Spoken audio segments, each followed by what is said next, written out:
नाराजगी खत्म? नहीं, क्यों नहीं, वो आपकी गर्दन में बाहें डाले खड़ी थी और इसने शायद अपना पैर सीधा करने के लिए सहारा लिया था और मैं इसी वक्त मैंने छोड़ दिया था। अब तुम इस फजूल बात को लेकर मेरा मूड खराब मत करो। समीर अच्छा खासा बदमजा हुआ था। सजल ने इसके चेहरे की तरफ देखा। समीर सच बोल रहा था। इसे शीला का इसकी तरफ देखकर मुस्कुराना, अभी ये हरकत करना याद आया। इस पर बहुत गुस्सा आया। जिसके शोहर पर डोरे डाल रही थी, ये चोट कैसी आई? रेड करने गए थे ना, वहां पर कुछ आदमियों को पकड़ने के दौरान लग गई। समीर इसकी आंखों में देखकर बोला था, जबकि सजल झुकी हुई इसकी पट्टी पर अपने नरम लब रख दिए थे। समीर खिलकर मुस्कुराया था जब सजल ने झुककर इसके सीने पर दिल के मुकाम पर अपने लब रखे थे। समीर का दिल धड़क उठा था। आंखें मूंद कर इसके नरम लम्स को महसूस किया था। तुम मुझे बहका रही हो अब? समीर दोनों हाथ इसकी कमर में डालकर माथे से माथा टकाए बोला था। जल्दी से फ्रेश हो जाए ज़हेब, आपका इंतजार कर रहे हैं। सजल इसके हिसार में मध्यम आवाज में बोली थी। ओके, मैं फ्रेश होकर आता हूँ, तब तक तुम इधर ही रहो। परवर नहीं, हिलना भी मत। इसका गाल थपक कर उठा। बिना ड्रेस लिए वॉशरूम बंद हो गया। सजल ने इसकी चीजें उठा के इनकी जगह पर रखी। ड्रेसिंग रूम में समीर की शर्ट देख रही थी जिस पर खून लगा था। ब्लैक होने की वजह से मालूम नहीं हुआ था। जब भी समीर की आवाज आई, सजल जी, इसके पीछे वो बाथरूम में खड़ा था। समीर, ये कुछ नहीं, बस थोड़ा सा खून है, डोंट वरी। इसके परेशान चेहरे को देखते बोला। चलो अब ड्रेस निकाल कर दो, नहीं तो मेरा इरादा बदल रहा है। इसके गाल को लबों से छूते बोला था। आपको तो बस मौका चाहिए होता है। सजल ने कबर में हैंग किया एक ब्लैक शलवार कमीज इसे दिया। तेजी से बाहर निकल गई। समीर को मुखबरी हुई थी और वो इसी जगह पहुंच गया था जहां शेरशानी ने माल पहुंचाया था।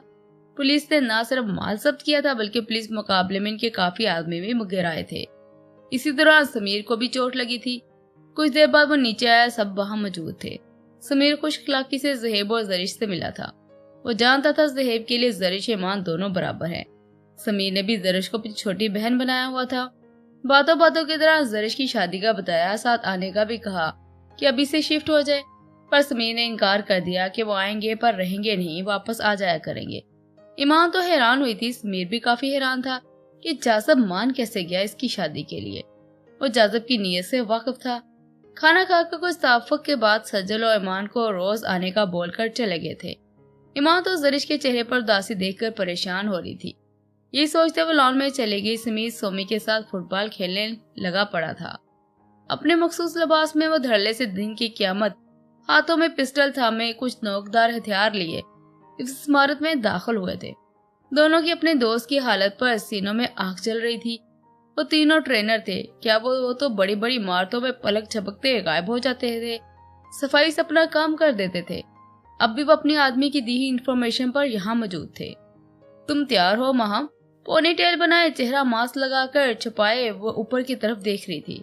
जब हसन ने सरगोशी से पूछा था, बिल्कुल तैयार हूँ। मैं इनके वहमो गुमान में भी नहीं होगा कि सीजी दिन के वक्त इनकी धज्जियां बखेर देंगे। उस फाकी से बोली थी। हसन के लब मुस्कुराहट में ढले थे। महम आसानी से मास्क से नजर आते इसके लबों पर मुस्कुराहट देख सकती थी। वो तीनों तारीखी में अपना काम करते, जिसकी वजह से इन पर शक हो गया था कि वो गैंगस्टर नहीं है। Good girl.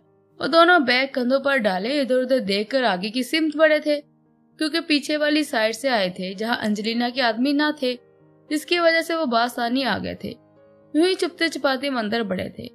सामने हॉल था जो बिल्कुल खाली था, जबकि बाहर के हिस्से में असले से लेस आदमी चक्कर काट रहे थे। दोनों इशारा करते दाएं बाएं बनी सीढ़ियों पर चले गए थे। ऊपर बहुत से कमरे थे। महम हर कमरे का हल्का सा दरवाजा खोलकर देख रही थी। किसी में लगे आले से हसन भी ऐसे चेक कर रहा था। सबसे आखिर वाले कमरे में, जो कि सबसे पीछे छुपा हुआ था, वहां से आवाजें आ रही थी।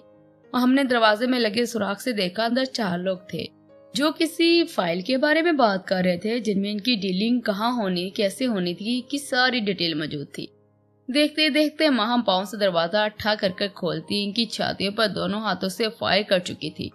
इनको संभलने का मौका दिए बगैर वो इनको मारकर फाइल तक पहुंच गई थी। इसने वो फाइल उठाकर जैकेट में डाली और जिप बंद कर दी। उसने कमरे में इधर उधर निगाहें दौड़ाई और फिर मुस्कुराई थी। दूसरी जानब हसन अपना काम कर चुका था। कुछ ही देर बाद वो दोनों छुपते छुपाते बाहर आए थे, जबकि म्यूचुअल अपने कमरे में बैठा अंजलिना से बात कर रहा था। यूं कहा जाए कि प्यार मोहब्बत भरी बातें कर रहा था। एकदम चौंका। जब इसे एक लड़की 4 लोगों पर फायर कर फाइल सामने खड़ी स्क्रीन पर नजर आई थी। मीचल बगैर पलक झपकाए इस लड़की को देख रहा था, जो इस ड्रेस में काफी पुरकशिश लग रही थी। यकदम वो पलटी और कैमरे को देखकर हाथ हिलाया। फाइल सामने की, जैसे लेनी हो तो ले लो कहा हो। फिर मुस्कुराई थी, जबकि मीचल तो मदहोशी हो गया था। इस लड़की की हरकतें देखकर इसका दिल धक धक करने लगा था। इस वक्त वो सब भूल गया था। महम आखिरी बार हाथ हिलाकर मुड़ी थी। इससे इसकी पोनीटेल, झोली और शफाफ गर्दन पर बड़ा सा ब्लैक तिल नजर आया था। वह जैसे गई, मीचल का सहर भी टूटा था। भागकर इंटरकॉम पर अपने आदमी से कहता कमरे से बाहर निकला था, जब तक वो दोनों वहां से निकल गए थे। मीचल जैसे इमारत से बाहर आया, एक जोरदार धमाके से पूरी इमारत जमीन बोस हुई थी। इनके देखते देखते ब्लास्ट एक साथ फटे थे, सब कुछ तहस नहस कर दिया था। मीचल की आंखें लाल हो गई थी। आंखों के सामने महम का सरापा लहराया था। यू बिच, वो धारा था। वो फिर इनसे करोड़ों का नुकसान कर गए थे। असला, काफी मकदार में ड्रग्स जो सरहद पार से आए थे, सब इस धमाके के नजर हो गए थे।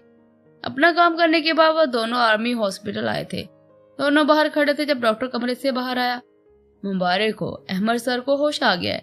आज 2 दिनों बाद वो खबर सुनकर काफी खुश हुए थे।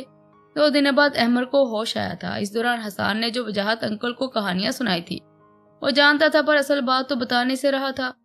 ओके कमीने साले, शुक्र का तुझे होश आ गया, नहीं तो आज मैं अपने हाथों से तेरी जान ले लेता, जो तूने हमें 2 दिन सूली पर लटकाए रखा।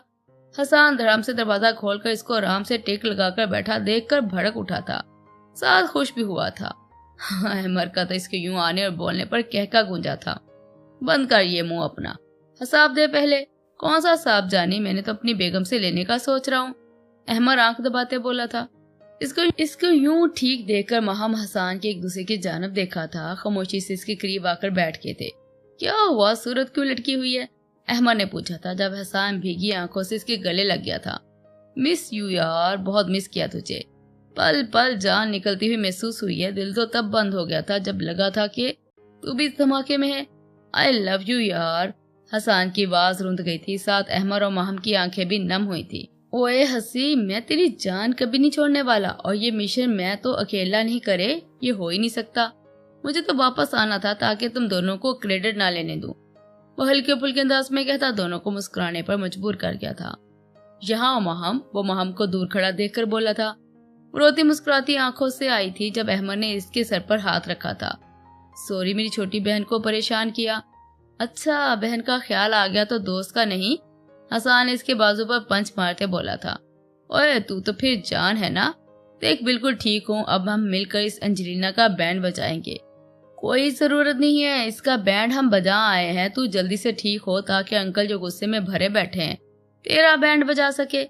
महम और अहमद दोनों का कहका गूंजा था, जबकि नर्स कमरे में आती हैरत से इस खूबसूरत जवानों को देख रही थी, जो कमजोर सा लग रहा था। चेहरा भी जर्द था, पर होश में आते ही कहके लगा रहा था। अहमद जब कंटेनर के पास गया तो इसे कुछ गैर मामूली सी आवाजें आई थी, जैसे टाइम पीस की आती हैं। इसे इर्द गिर्द देखा तो कोई न था। जब इसकी छठी हिस्स जागी, इसने बगैर सोचे समझे आग की तरफ अपनी पूरी कुव्वत के साथ दौड़ लगाई। जितना तेज भाग सकता था भागा। इसे मालूम था आगे खाई है। इसके जंप लगाते एक जोरदार धमाका हुआ था, जिससे जमीन भी एक पल को हिली थी। आग की तपश से इसका वजूद झुलसा हुआ महसूस हुआ था। इसकी उछलने से वायरलेस गिर गई थी और वो सीधा पानी में जा गिरा था। इससे पहले वह संभल कर तैरता, पानी का बहाव इतना था इसे अपने साथ बहा ले गया। वह हाथ पांव मारकर खुद को बचाने की कोशिश कर रहा था, पर रात में वो सिमत का तयन नहीं कर पा रहा था। इसी दौरान इसका सर भारी पत्थर से लगा था। खून तेजी से बहकर पानी में शामिल हो रहा था। अहमद के सर में शदीद दर्द की लहर उठी। एक बार फिर इसकी जगह चोट लगी थी और वो बेहोश हो गया था। आज से 2 दिन के बाद होश आया था। चलो तुम दोनों जाओ, रेस्ट करो, शक्लें देखो अपनी भिखारी लग रहे हो। अहमद ने इनको डपटा था। तेरे लिए जाग जाकर तू इधर था तो हमें कैसे सुकून आता। हसन ठीक कह रहा है अहमद, हम इतना परेशान हैं और आज तो हम इस कंजलीना से तुम्हारा बदला ले आए हैं। महम दांत कचकचा कर बोली थी। अहमद को दोनों दोस्तों पर फख्र महसूस हुआ था, जिसके लिए जान तक देने को तैयार थे। अच्छा अब मैं ठीक हूँ, मेरी फिक्र मत करो, जाओ कुछ देर रेस्ट करो, शाम में आ जाना। अहमद दोनों को सुर्ख आंखें देख कर बोला था। नहीं यार, महम चली जाती, मैं तेरे पास रहूंगा। दोनों जाओगे, चलो जाओ, नींद पूरी करो। इसे डॉक्टर बता चुका था कि जिस तरह दोनों इसके पास थे, दिन में हसन महम इसके पास होते थे, रात को हसन होता था, महम को वो होटल भेज देता था। हमें अभी नहीं जाना है हमारा, हमने भी इतराज उठाया था। अहमद ने घूरा था। चलो निकलो, शराफत की जुबान समझ नहीं आती तुम लोगों को। हसन मुंह बनाकर उठा था। सुन अब क्या है, मेरा फोन देता जा, ये लेकर अपनी मौलानी को फोन कर। हसन ने जेब से निकालकर इसकी तरफ फेंका और बड़बड़ाकर बाहर निकल गया, साथ वहां भी। अहमद मुस्कुराया था। तो हजामर मैडम 2 दिन बड़े मजे किए होंगे। पूछ लेता हूँ तुमसे। आप जाओ जी। नर्स पूरी तरह मतवज्जा हुई। मैंने कहा तुम जाओ, अब मैं ठीक हूँ, पर सर आपको ये इंजेक्शन बाद में लगाना, भी जाओ, मुझे मेरी मौलानी से बात करनी है। हसन चबा चबा कर बोला तो नर्स बुखलाकर फौरन बाहर निकल गई थी। अहमद ने अपने फोन में फंक्शन ऑन किया, जिससे ईमान के कमरे का मंजर स्क्रीन पर उभरा। वो सफेद शर्ट ट्राउजर में बालों का मैसी जोड़ा बनाए, गले में लाल दुपट्टा डाले, किताबों पर झुकी हुई थी। इसने जूम किया तो नजरें ईमान पर टिक गई थी। इस हुलिये में वो पहली बार देख रहा था। दिल ने बीट मिस की। वो कोई शहजादी लग रही थी। अहमद ने हमेशा इसे हिजाब में और नकाब में देखा था। यूं देखकर इसका दिल बहक रहा था। और हर हुलिये में इस पर सहरतारी करने की सलाहियत रखती थी। वो आंच देती आंखों से इसे बड़े नमहाक से पढ़ते देख रहा था। इसकी लंबी घनी पलकें आरसों पर पड़ी थी। हाथ में पकड़ी पेंसिल कभी घुमाती तो कभी मुंह में डालती। इसकी अदा पर अहमद के दिल पर गहरा वार कर गई थी। उफ मौलानी, हार्ट अटैक करवाओगी क्या? वो बड़बड़ाया था, साथ ही नजर आती वीडियो को एंड कर दिया था। अगर इसे यूं ही देखता रहता तो इसका दिल भी जाने को मचल उठता, जो कि अभी कह रहा था। इससे पहले कि दिल आउट ऑफ कंट्रोल होता, वो खुद भी काबू पा गया था। ईमान का नंबर डायल कर कान से लगाया था। हेलो हेलो, ईमान की आवाजें गूंजी थी, पर अहमद आगे से ना बोला। ईमान ने फोन कट कर दिया था। अहमद ने फिर से किया था। 3 बार वो यही कर चुका था। ईमान भी काट देती। अब चौथी बार अहमद ने मुस्कुराहट दबाते कॉल की थी। कौन हो जो बार बार तंग कर रहे हो? घर में माँ बहन नहीं है क्या? ईमान भड़क उठी थी। बीवी नहीं है। स्पीकर से गंभीर खमार ज़दा सरगोशी गूंजी थी। ईमान के हाथ लर्जे और दिल धक धक करने लगा। कौन? वो बहुत आहिस्ता बोली कि इस पार बैठा वजूद मुश्किल से सुन पाया। आपका शोहर मौलानी सई। कौन शोहर? वो हड़बड़ाहट में गलत बोल गई थी। मेरे ख्याल में शोहर की आदि मायनी सिखा आया था, पर लगता है पूरे सिखाने का वक्त आ चुका है। अहमद खमार में डूबी आवाज से बोला था। इसकी मायनी है इस बात पर ईमान के हाथ से फोन गिरकर गोद में गिरा था। अहमद इसके बुखलाने पर महसूस हुआ था। इसे लंबा सांस लेकर फोन उठाया। क्यों फोन किया है? अपने बीवी को याद दिलाने के लिए किया है कि इसका शोहर भी है जिसे वो भूली बैठी है। अब वो क्या बताती कि जबरदस्ती का शोहर तो भूलने से भी नहीं भूल पा रहा। हाँ तो ये कि मुझे अच्छी तरह याद करवाना आता है। अहमद दांत कचचाकर बोला था। वो इसे वाकई भूल बैठी थी। मैं नहीं जानती कौन हो तुम, अब फोन मत करना, वो कहकर कॉल कट करने लगी थी। और तुम जरा काट कर दिखाओ, मुझे कुछ देर में अपने कमरे में पाओगी, अपनी सांसों से भी ज्यादा करीब। इसके ज़ुमैनी बात पर ईमान के हाथ पांव फूल गए थे। तुम्हें तमीज नहीं है भूरे बिल्ले? ईमान शर्म और गुस्से की कैफियत में बोली। नहीं है, जब से काली बिल्ली ने रास्ता काटा है तमीज भी ले गई है। बड़ी ही कोई चालाक थी। अब तुमसे शर्म कैसी हिजाबन? वो तो मुझे पहले दिन ही पता चल गया था। चलो अच्छा है, आगे मेरी बदतमीजियों से तुम्हें कोई परेशानी नहीं होगी। वह के लहजे में बोलता अहमद ईमान के छक्के छुड़ा गया था। ये फजूल बातें करनी है क्या? तो तुम क्या चाहती हो, बेबी के नाम डिस्कस करूं? अहमद मुस्कुराहट दबाए बोला। ईमान का चेहरा लाल हो गया। तुम इंतहा के बदतमीज बिल्ले, मेरे ही हो, यही कहना चाहती हो ना? तुम्हारा ही हूँ मौलानी सरकार। वो ईमान की बात बीच में काट कर जुमला मुकम्मल करते बोला था। ईमान का तो इसकी चालाकी पर मुंह खुल गया था। मुंह बंद कर लो, जब मैं पास हुआ फिर चाहे 1000 बार खोलना, हर बार अपने तरीके से बंद करवाऊंगा। ईमान चकरा कर रह गई थी। जल्दी से लब पे बस कर लिए थे। तुम शायद भूल रहे हो, तुम मुझे तलाक दोगे। इसकी बातों पर ईमान ने दबे लहजे में बोलकर बावर करवाया था। कभी नहीं। आगे से इत्मीनान भरा जवाब आया था। तुम मुकर रहे हो? नहीं तो ये क्या है? मेरे दिल का हाल। मतलब हजाबन सही, मेरा दिल अभी इस बात पर आमादा नहीं है। तो कब होगा तुम्हारा ये दिल आमादा? अभी भी चैन नहीं मिला क्या? नहीं मिला, जब तुम दोगी तो मिलेगा चैन। अहमद आंखें मूंदे इत्मीनान से बोला था। तुमने कहा था कि तुम मुझे तलाक दोगे, तो आजाद कर दूं? पहली लड़की देखी जो मुंह फाड़ कर तलाक कह रही है। भूल जाओ तलाक का लफ्ज। अब अगर कभी तुम्हारी जुबान पर लफ्ज आया तो जुबान काट कर हाथ पर रख दूंगा। अहमद शदीद गुस्से से चिंघाड़ा था। तलाक का लफ्ज इसका दिमाग घुमा गया था। मरो तुम। ईमान बेबसी से रूंधी आवाज में बोली थी। तुम्हें साथ लेकर मरूंगा, मैं भाई को सब सच बता दूंगी। ठीक है, अगर मेरे पास आने की इतनी ही जल्दी है तो आज ही बता दो। अहमद आज इसकी जान लेने पर था। आखिर तुम चाहते क्या नफसियाती इंसान? मैं जो चाहता हूँ जल्द पता चल जाएगा। फिलहाल मुंह मत खोलना और जो मैंने कहा ना इस पर अमल करना। घर से बाहर कदम भी ना निकले। अहमद ने अपनी बात दोहराई थी। तुम कौन होते हो पाबंदी लगाने वाले? मैं आपका मजाजी खुदा। सही मैं जाऊंगी, ईमान गुस्से से बोली। फिर अंजाम देखना अपना। और हाँ, प्यारी लग रही हो, जब मैं आऊं ऐसे मुझे नजर आओ। अहमद ने हुक्म सादर करके कॉल बंद कर दी थी। अब ईमान का गुस्सा सवा नेज़े पर पहुंच चुका था। वो हड़बड़ाकर उठी और बैल्कोनी के दरवाजे से झांका, कहीं वो छत पर तो नहीं, पर वहां कोई न था। आज की हुई गुफ्तगू से ईमान का दिल बेहद घबरा रहा था कि जब वो वापस आएगा तो पता नहीं क्या करेगा। वो सोच सोच कर हलकान हो रही थी। पढ़ने को भी दिल नहीं हो रहा था। तभी उठकर अहमद की गर्दन को तसव्वुर कर फोन को यूं जोर से पकड़ा, फिर खटाक से ऑफ कर दिया। अपनी बचकाना हरकत पर फोन को अहमद की गर्दन समझकर ऑफ करने पर इसके दिल को सुकून सा उतरा था। फिर मुस्कुराती वापस से किताबों के साथ सर खपाने लग गई थी।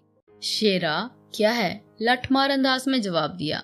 पीनी है? शानी अपने हाथ में पकड़ी सिगरेट का इशारा करते बोला। कमीने मेरी बेबसी का मजाक बना रहा है, चल पी ले। हट परे, शेर बहरम हुआ।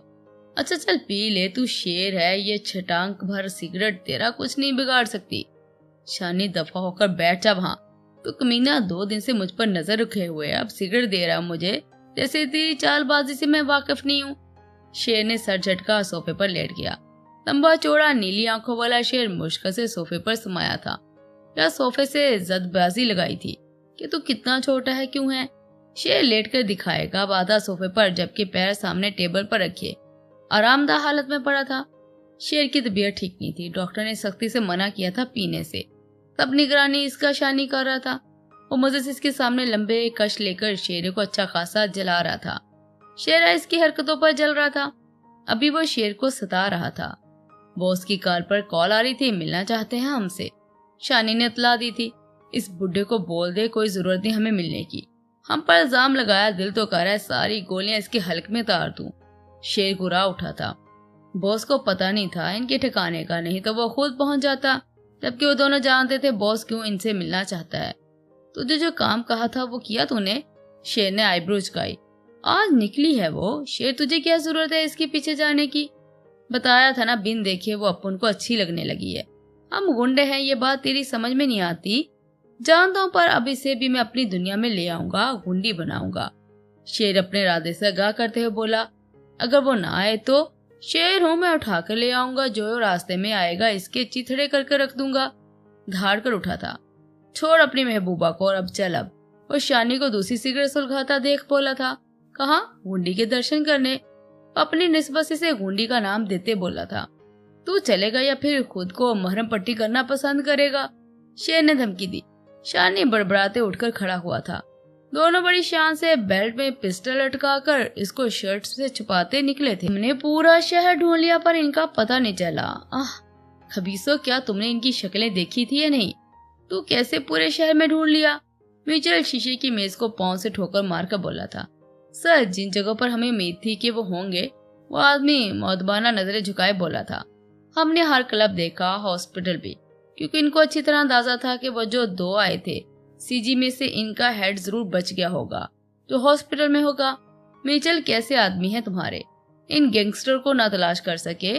अंजलिना हील की टिक टिक करती स्लीवलेस शर्ट और टाइट जीन्स में इसके सामने लाल चेहरा लिए खड़ी थी। वो लोग भाग गए होंगे अपना काम कर कर डार्लिंग, पर मैं ढूंढ निकालूंगा। मिचेल इसको शानों से थाम कर बोला था। वो कोई आम खिलाड़ी नहीं है मिचेल, तुम नहीं जानते वो कितने खतरनाक है, तुम्हारी सोच से भी ज्यादा। और मुझे उम्मीद है मैं इन्हें तलाश कर लूंगा। इतना तो पता चल गया है कि इनकी टीम में लड़की भी है। क्या लड़की? हाँ, इस लड़की के जरिए हम बाकी तक पहुंच जाएंगे। मिचेल आंखों में महम का सरापा बसाए बोला था। तुम जानते इसे? नहीं, पर जान जाऊंगा। 2 दिन बाद हमारी डील है और वो वहां जरूर होंगे। मिचेल पुरसोच अंदाज में बोला। अंजलिना को सारी बात पता चल चुकी थी, इसलिए इन्हें अब इस दिन का इंतजार था। मिचेल को 100% यकीन था कि वो उस लड़की को तलाश कर लेगा।